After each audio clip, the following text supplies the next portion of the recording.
नमस्कार, मैं हूं आशुतोष और आप देख रहे हैं सत्य हिंदी। सत्य हिंदी के विशेष कार्यक्रम श्रवण गर्ग की खरी खरी में आपका स्वागत है।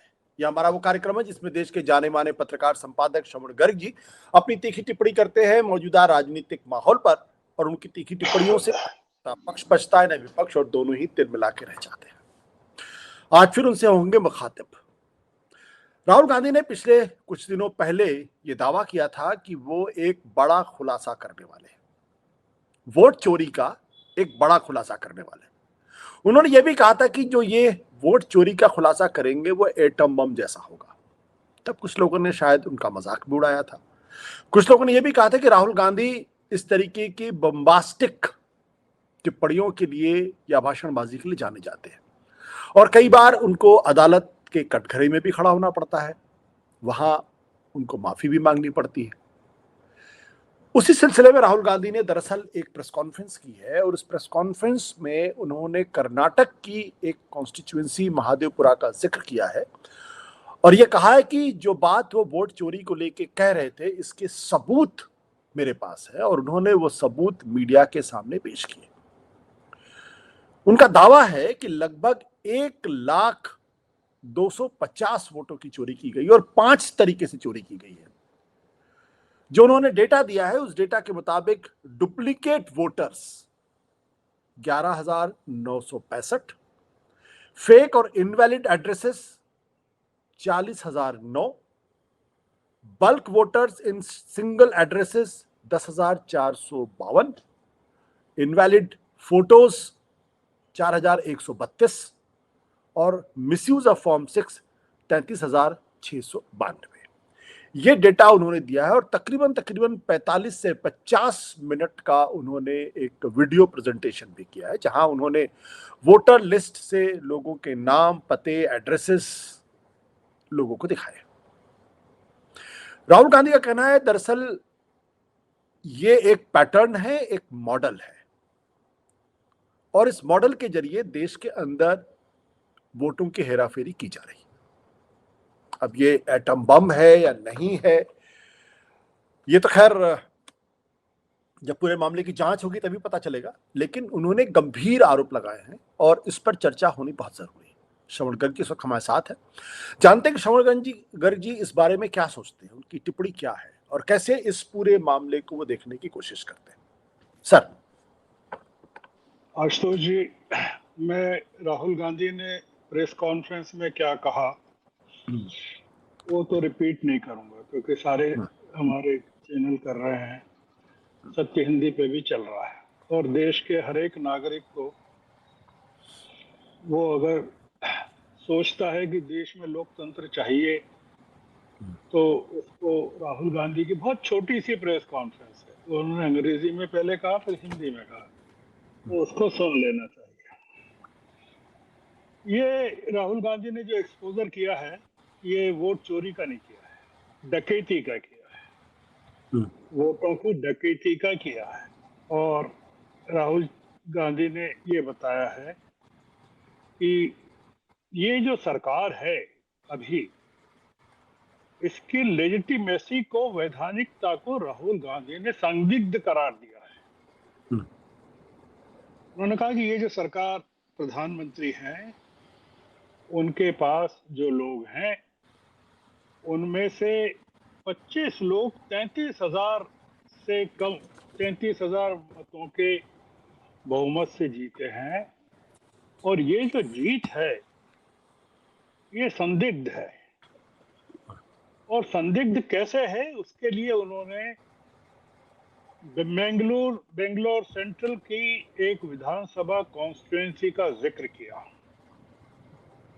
और आंकड़ों के साथ, पूरे के फैक्ट्स एंड फिगर्स के साथ राहुल गांधी ने बताया। हालांकि राहुल गांधी ने यह नहीं बताया, कहा, दावा किया कि महादेवपुरा में फर्जीवाड़ा नहीं होता तो कांग्रेस जीत जाती, ये दावा नहीं किया, क्योंकि फर्जीवाड़ा नहीं होता तो भी कांग्रेस नहीं जीतती उस महादेवपुरा में, क्योंकि जैसा आपने भी बताया कि महादेवपुरा में कांग्रेस को 1,15,000 506 वोट मिले और बीजेपी को 2,29,632 वोट मिले। मतलब 1,14,046 का डिफरेंस रहा, जबकि वो फर्जीवाड़े का टोटल क्वांटम बता रहे हैं 1,02,50, यानी फिर भी जीत तो बीजेपी के कैंडिडेट की हो रही है। अगर ये मान ले कि वोट चोरी के तमाम वोट कांग्रेस को पड़ते या विपक्ष को पड़ते, बीजेपी को नहीं पड़ते, तब भी। पर राहुल ने जो कहा उसका मतलब ये है कि बेंगलुरु सेंट्रल की लोकसभा सीट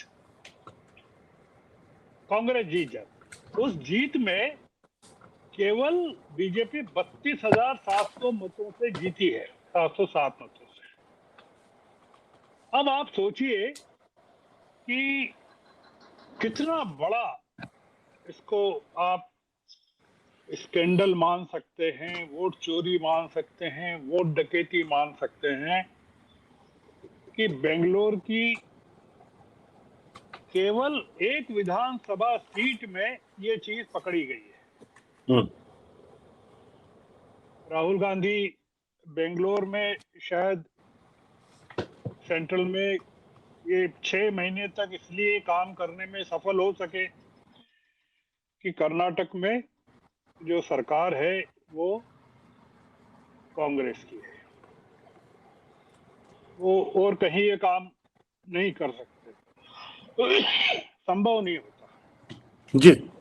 देश के किसी हिस्से में वो नहीं करवा पाते, ना महाराष्ट्र में, ना यूपी में, ना बिहार में, गुजरात में, मध्य प्रदेश में, कहीं नहीं करवा पाते। बीजेपी को पता चला होगा राहुल गांधी की टीम क्या कर रही है। 6 महीने तक काम कर रही थी, 6 महीने एक एक घर जा रहे थे। बीजेपी को पता चला होगा, इलेक्शन कमीशन को पता चला होगा, वो कर नहीं पाए कुछ। राहुल गांधी ने जब कहा था कि वो कोई बहुत बड़ा विस्फोट करने वाले हैं, shut and open and shut case है, तो इलेक्शन कमीशन ने मजाक उड़ाया था। ये कहा था कि वो टेरराइज कर रहे हैं इलेक्शन कमीशन के कर्मचारियों को। 5 तारीख को एनडीए पार्लियामेंट्री पार्टी की बैठक में प्रधानमंत्री जी का अभिनंदन किया गया ऑपरेशन सिंदूर के लिए। तो उन्होंने राहुल गांधी के बारे में कहा था बिना नाम लिए कि सुप्रीम कोर्ट ने उन्हें फटकार लगाई है, इससे ज्यादा और क्या बेइज्जती होगी। ये जो एक्सपोजर किया है राहुल गांधी ने, महाराष्ट्र में उन्होंने जो बताया कि उनको ये करने का ट्रिगर कहां से मिला कि 5 महीने में विधानसभा और लोकसभा के बीच में लाखों वोटर नए जुड़ गए। राज्य में जितने टोटल एडल्ट वोटर्स नहीं हैं, संख्या नहीं है वो लोगों की, उससे ज्यादा वोटर्स कहां से आ गए। वह एक संख्या जितनी है राज्य की पॉपुलेशन में, उससे ज्यादा वोटर्स कहां से आ गए। राहुल गांधी ने बताया कैसे हरियाणा का चुनाव चोरी हुआ। जो मुख्य मुद्दा है आशुतोष जी, मैंने शुरू में कहा है कि लोगों को ये देखना चाहिए, मैं रिपीट नहीं करना चाहता हूं। राहुल गांधी ने जो अपनी ओपनिंग रिमार्क्स में जो बात कही वो इम्पोर्टेंट है। वो ये कह रहे थे कि जब सब जगह ये चर्चा थी कि कांग्रेस जीत रही है, जैसे महाराष्ट्र में, हरियाणा में, दिल्ली का नहीं कहा उन्होंने, हरियाणा में, दिल्ली, महाराष्ट्र में, तो बीजेपी जीत कैसे गई। ओपिनियन पोल्स, उन्होंने ये कहा, ओपिनियन पोल्स और एग्जिट पोल्स जो दिखा रहे थे कि कांग्रेस जीत रही है, वो अचानक से वहां उनको झुटला कैसे दिया गया, एग्जिट पोल्स को, ओपिनियन पोल्स को। और फिर माहौल बनाया गया पूरा का पूरा गोदी मीडिया के जरिए कि ये तो जीत होना थी, क्योंकि लाडली बहना और तमाम चीजें, उसका असर, आरएसएस का काम, ये तमाम चीजें, और हम लोग भी बह गए उसमें, उस धारा में हम भी बह गए। जो आर्गुमेंट किए गए, मैंने भी किए उस तरह के आर्गुमेंट्स कुछ जगहों पर, और हमको कभी कतई शक नहीं हुआ कि ये जो हरियाणा में और महाराष्ट्र में, हरियाणा में जीत को हमने ये बताया कि ये जो सैलजा और हुड्डा के बीच में लड़ाई है, उसके कारण हार हुई है कांग्रेस की। हमने महाराष्ट्र में बताया कि लाडली बहना के कारण हार हुई है। पर राहुल ने बताया कि ये जो एंटी इनकम्बेंसी को डिफीट करने का जो तरीका इलेक्शन कमीशन की मदद से या इलेक्शन कमीशन के द्वारा जो अपनाया गया, और उन्होंने शब्द इस्तेमाल किया कि everything was choreographed by election commission. वो क्या कोरियोग्राफ किया? उन्होंने, राहुल गांधी ने ये कहा कि मैंने कांग्रेस के जमाने में बैलेट पेपर से पूरे देश में एक दिन में मतदान हो जाता था, 9 दिन में हो। आज इलेक्ट्रॉनिक वोटिंग मशीन के जरिए भी आपने 2-2, 3-3 महीने के शेड्यूल बनाए इलेक्शन के लिए, और मतदान की तारीखें आपने इतनी दूर पे रखी। इसका मतलब ये है कि दाल में कुछ काला जरूर रहा होगा।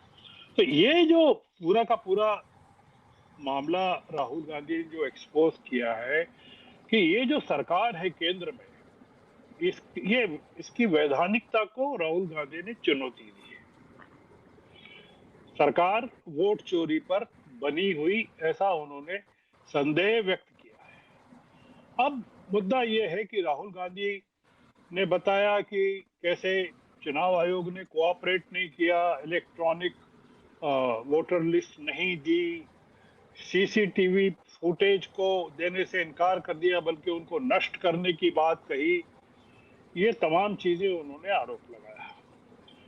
अब मुद्दा क्या है? मुद्दा ये है कि चुनाव आयोग को क्या करना चाहिए, चुनाव आयोग क्या करेगा। मतलब राहुल गांधी ने तो कहा कि भाई, जो उन्होंने कहा पत्रकारों के सवालों के जवाब में, तो उस हिसाब से तो चुनाव आयोग को कोई क्रिमिनल प्रोसीडिंग्स राहुल गांधी के खिलाफ करना चाहिए, या फिर इतने सख्त आरोप हैं, चुनाव आयोग को इस्तीफा देना चाहिए, पूरे के पूरे जितने कमिश्नर्स हैं उनको इस्तीफा देना चाहिए, या फिर कोर्ट को सुओ मोटो संज्ञान लेना चाहिए इतनी बड़ी चीज का। हालांकि कोर्ट ने अभी बिहार की वोटर लिस्ट को लेकर उन्होंने बहुत सारी जानकारी मांगी है 3 दिन के अंदर, क्योंकि जो स्पेशल इंटेंसिव रिवीजन हो रहा है उसको लेकर 21 तारीख को सुप्रीम कोर्ट को बड़ा निर्णय देना है। निश्चित रूप से ये जो राहुल गांधी ने जिस चीज को आज उजागर किया, और कल वो, आज शाम को डिनर है, आप आशुतोष जी, विपक्षी दलों के नेताओं को राहुल गांधी ने अपने निवास पर आज डिनर के लिए बुलाया, और कल शायद राहुल गांधी बेंगलोर में इस चुनाव आयोग की या चुनाव की वोट चोरी के खिलाफ प्रोटेस्ट मार्च करने वाले हैं। मुद्दा ये कि मतलब जो उन्होंने कहा है कि वो तो पत्रकारों ने कई तरह के सवाल पूछे, मतलब जिनको कहते हैं हेडलाइंस बनाने के लिए, कि आगे आप क्या करेंगे, कोर्ट जाएंगे, ये करेंगे, वो करेंगे। राहुल गांधी ने बड़ा फोकस्ड जवाब दिया कि मैंने केवल इस मुद्दे पर बात कर रहा हूँ, बिहार का चुनाव क्या होगा, ईवीएम का क्या होगा, इससे मैं इसको कनेक्ट नहीं कर रहा हूँ।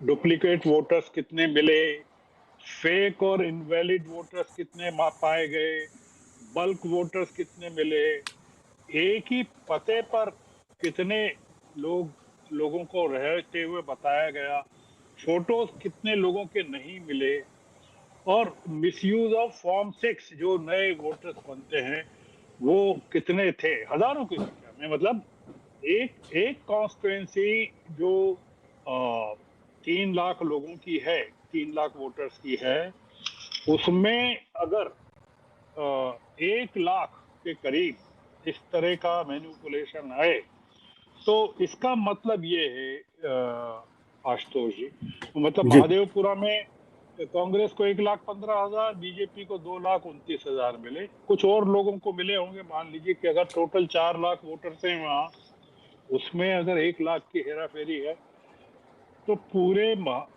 कर्नाटक की सभी विधानसभाओं में क्या हुआ होगा, या कर्नाटक की लोकसभा में क्या हुआ होगा। और उन्होंने बहुत सारी चीजें तो बताई नहीं, उन्होंने कहा हमारे पास प्रमाण नहीं है इसलिए हम बता नहीं रहे। एक चीज जो इसमें से निकल कर आती है और वो जो जबरदस्त है कि जो कंक्लूजन है हमारा, जो हम इसके जरिए जो ये जो मैसेजिंग हुई है पूरी राहुल की प्रेस कॉन्फ्रेंस के जरिए, राहुल ने पूरी चीजें डाटा के साथ और जिसको कौन पावर पॉइंट प्रेजेंटेशन के साथ पेश किया है, हम्म। सारी दुनिया में गई हुई। मतलब आप सोचिए कि ये जो टाइम था जिस समय उन्होंने पेश की सारी चीजें, अमेरिका में शायद अब सुबह होने वाली है, पर बाकी जो जगह वो देखी गई होगी। इसकी मैसेजिंग पूरी दुनिया में क्या गई, मतलब आप जब हमारी हुकूमत ट्रंप की टैरिफ से एक टकराने की बात कर रही है, प्रधानमंत्री किसानों की वोट ले रहे हैं, किसानों के हितों की वोट ले रहे हैं, और डिबेट चल रही है कि ये प्रधानमंत्री किस मुंह से किसानों की बात कर रहे हैं। ऐसी स्थिति में राहुल गांधी का ये जो एक्सपोजर है, एक बहुत बड़ी घटना मैं मानता हूं, बहुत जबरदस्त घटना। ये जो जिसको वो वोट चोरी चोरी कह रहे हैं, ये असल में वोट चोरी नहीं है। इसमें बहुत सारी चीजें, राहुल गांधी ने जो मांग की है कि हमको आप पिछले 10-11 सालों के सारे वो दीजिए, इलेक्ट्रॉनिक वोटर लिस्ट दीजिए, पिछले सारे चुनाव की दीजिए, और हमको सीसीटीवी फुटेज दीजिए। अब ये आगे मामला कहां तक जाएगा और इसके परिणाम महाराष्ट्र में क्या होंगे।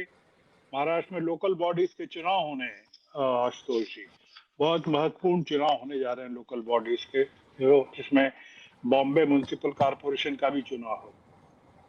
ऐसे में वहां क्या होगा, और इसका जो पूरा असर है राहुल गांधी के जो एक्सपोजे का जो असर है बिहार में क्या होगा। बिहार में आपने देखा, उन्होंने खुद ने कहा बिहार में अलग ड्रामा चल रहा है, वहां जिन लोगों को डेड डिक्लेयर किया वो डिमॉन्स्ट्रेशन कर रहे हैं। बिहार में एक नए किस्म का रिवॉल्यूशन इस देश में इस समय चल रहा है, और उसका वो कई कारणों से पैदा हुआ है, और उसमें प्रधानमंत्री या उनकी सरकार जितने बड़े संकट में फंसी हुई है, टैरिफ को लेकर, ट्रंप के धमकियों को लेकर, ऑपरेशन सिंदूर को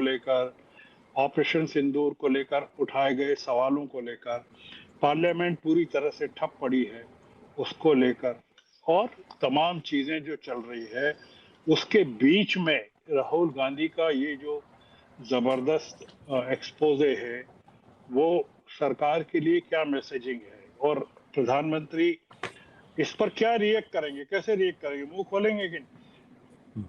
उनको क्या कहना चाहिए। देश अब ये जानना चाहता है कि प्रधानमंत्री जो किसी चीज पर मुंह नहीं खोलते हैं, अमेरिका के सीज फायर को लेकर आज तक नहीं खोला, ट्रंप का आज तक नाम नहीं लिया उन्होंने। आज भी स्वामीनाथन जी की सेंटेनरी के उपलक्ष्य में जो उन्होंने भाषण दिया, उसमें भी ये जिक्र किया कि धमकियों से हम ये नहीं करते वो नहीं करते, पर ट्रंप का नाम नहीं लिया। देश अब दो लोगों की तरफ देख रहा है, प्रधानमंत्री की तरफ और इलेक्शन कमीशन की तरफ, और देश अब सवाल पूछने लगेगा राहुल गांधी की। मैं रिपीट करता हूं आखिर में, देश के हर एक नागरिक को जो लोकतंत्र में जिसका यकीन है, विश्वास है, राहुल गांधी की इस प्रेस कॉन्फ्रेंस को बहुत बड़ी नहीं है, बहुत छोटी प्रेस कॉन्फ्रेंस है।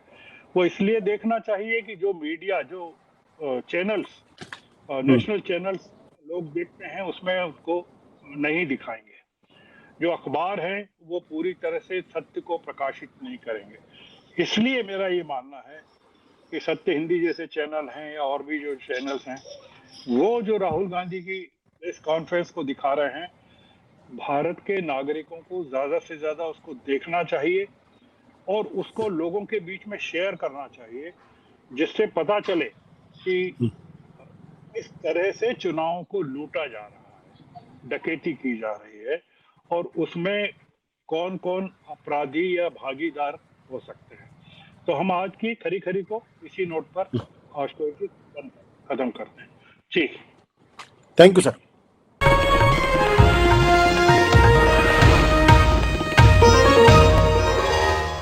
Copyright disclaimer under Section 107 of the Copyright Act 1976. Allowance is made for fair use for purposes such as criticism, comment, news reporting, scholarship, and research. Fair use is a use permitted by copyright statute that might otherwise be infringing.